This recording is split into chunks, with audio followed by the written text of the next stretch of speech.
Cricket উৎসবে মাত্রা তৈরি শহর কলকাতা। ইডেন গার্ডেন্সের 22 জানুয়ারি মুখোমুখি হতে চলেছে ভারত এবং ইংল্যান্ড। এই ম্যাচকে ঘিরে যেমন ক্রিকেট সমর্থকদের মধ্যে উত্তেজনা রয়েছে, তেমনই কিন্তু রয়েছে চরমভাবে ব্যস্ততা ইডেন গার্ডেন্সে। এখনো পর্যন্ত যে টিকিট বিক্রি হয়েছে তাতে খুশি সিএবি সভাপতি স্নেহাশিস গঙ্গোপাধ্যায়। তিনি জানিয়েছেন 19 জানুয়ারি থেকে আবার অফলাইন টিকিট বিক্রি হবে। এর আগেও অফলাইন টিকিট বিক্রি করেছে এই ম্যাচের জন্য সিএবি। তার পাশাপাশি আজকে রাত 10টা থেকে অনলাইনে আবার টিকিট ছাড়া হবে, যেমনটা আগে ছাড়া হয়েছিল কিছুদিন আগেই এই ম্যাচের জন্য।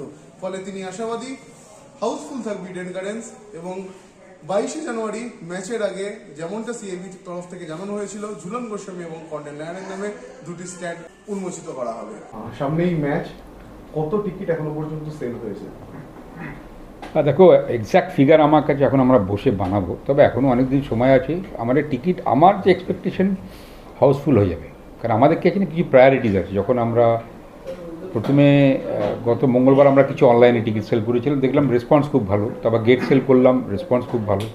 আর আমাদের ফার্স্ট প্রায়োরিটি থাকে ক্লাব টিকিট নিচ্ছে। কালকে ওনারা লাস্ট ডেট, ওনারা টিকিট নেবেন। তারপর যা লেফট ওভার থাকবে আমরা অনলাইন অফলাইন করে, আমার এক্সপেকটেশন হাউসফুল হয়ে যাবে। দর্শকদের জন্য, সাধারণ দর্শকদের জন্য আপনারা কত টিকিট ছাড়ছেন, কত সংখ্যক টিকিট ছেড়েছেন? ওটাই আমরা এখন বসে আমরা ক্যালকুলেট করছি। আমরা ইনিশিয়ালি 1005 টিকিট ছেড়েছিলাম, মেম্বারশিপ আলাদা, প্রাইস টিকিট। এবার যতটা ক্লাব নেবার পর লেফট ওভার থাকবে সেটা আজকে কিছুটা হিসাব হচ্ছে, কালকে বাকিটা হিসাব হবে, ওই অনলাইনে আমরা করব। আমার মনে হয় এনিথিং রাউন্ড অ্যাবাউট 20-21 হাজার টিকিট অনলাইনে সেল। দাদা, আজকে পুলিশের সঙ্গে তোমরা মিটিং করেছো, পুলিশের ইন্সপেকশন হয়েছে, তো কোনো স্পেশাল ইনস্ট্রাকশন কিছু আছে রিগার্ডিং সিকিউরিটি? না, পুলিশ এটা বেসিক্যালি রুটিন চেক আপ। এই চেক আপে কিন্তু সিকিউরিটি পারপাস যেমন একটা অ্যাসপেক্ট, স্টেডিয়ামটা কী কন্ডিশনে আছে, মানে চেয়ার্সগুলো ঠিক আছে কিনা, কোনো চেয়ার্সে কোনো ব্রেকেজ আছে কিনা, সেগুলো পুলিশ দেখতে আসে। রেলিংগুলো ঠিক আছে কিনা, যাতে কোনো মাঠে ঢুকে না পড়ে। বাট আমরা এর কাজ 1 মাস আগে থেকে করে অলরেডি কমপ্লিট করে দিয়েছি। অ্যাজ সাচ সেরকম কোনো আর পুলিশের থেকে, মানে ওদের যা রিকোয়ারমেন্ট আমরা ফুলফিল করে দিচ্ছি। গঙ্গাসাগরের জন্য এইসব মানে নানারকম ছড়িয়ে ছিটিয়ে রয়েছে বাস। হ্যাঁ, এটা একটা ওনারা আমাদের বলেছেন, তো আমরা অলরেডি পিডব্লিউকে চিঠিও দিয়েছি, কথাও চলছে।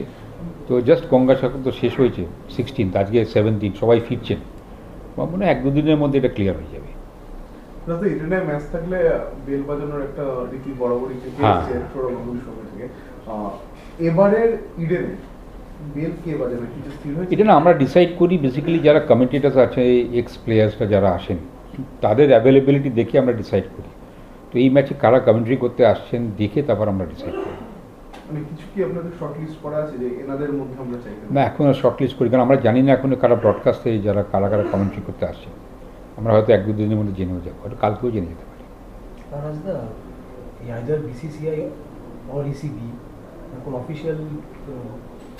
দেখুন, ইনভিটেশন তো আমরা সবাইকে পাঠিয়েছি। বিসিসিআইয়ের বেসিক্যালি ওরা বিসি ব্লক যেটা আছে, কর্পোরেট ব্লক, সেটাই ওরা, মানে ওরা কেউ এলে ওখানেই থাকে, ওরা ওখানেই অকুপাই করে। তো এখন আমরা জানি না, এখনও আমাদের কাছে কোনো মেলের রিপ্লাই আসেনি। ইংল্যান্ড বোর্ড থেকে কেউ? না, সেরকম কোনো রিপ্লাই আসেনি। যদি আসে ওরা, আমার মনে হয় they will come as a BCCI guest. BCCI নিজের একটা কোটার টিকিট আছে কর্পোরেট বক্সে স্টেডিয়ামে, বাট বেসিক্যালি আমার মনে হয় যদি আসে, যেরকম আইসিসি থেকে যখন এসেছিলো, দে কেম অ্যাজ এ গেস্ট, এরকম আসবে। ইন্টারন্যাশনাল ম্যাচের পাশাপাশি রঞ্জি ম্যাচ রয়েছে, একটা অভিমন্যু ঈশ্বরনকে নিয়ে একটা মানে শোনা যাচ্ছে ওকে নাও পাওয়া যেতে পারে। হ্যাঁ, ওর একটা ইঞ্জুরি হয়েছে, একটা ফ্র্যাকচার ইঞ্জুরি হয়েছে, তো মনে হয় ওকে আমরা নাও পেতে পারি এই ম্যাচটার জন্য।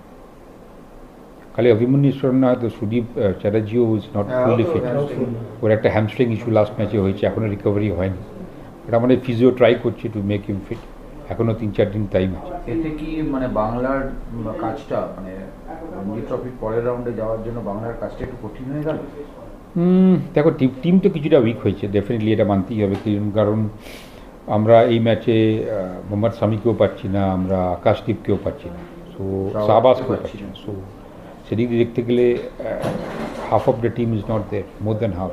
ঈশ্বরন নেই, শুধু এত ভালো ফর্মে রঞ্জি ট্রফি খেলছে, ও যদি অ্যাভেলেবল না থাকে। তারপর আকাশদীপ নেই, এত ভালো বল করেছে, অস্ট্রেলিয়া টুরে এত ভালো ফর্মে আছে। মোহাম্মদ সামি নেই, আর শাহবাজ একটা খুব ইম্পর্টেন্ট ফ্যাক্টর 6 নম্বরে batting with left arm spin. But দেখো it's a part and parcel of the game. এখানে তো এটা আমার হাতে তোমার হাতে নেই। So we have to fight with what we have goat.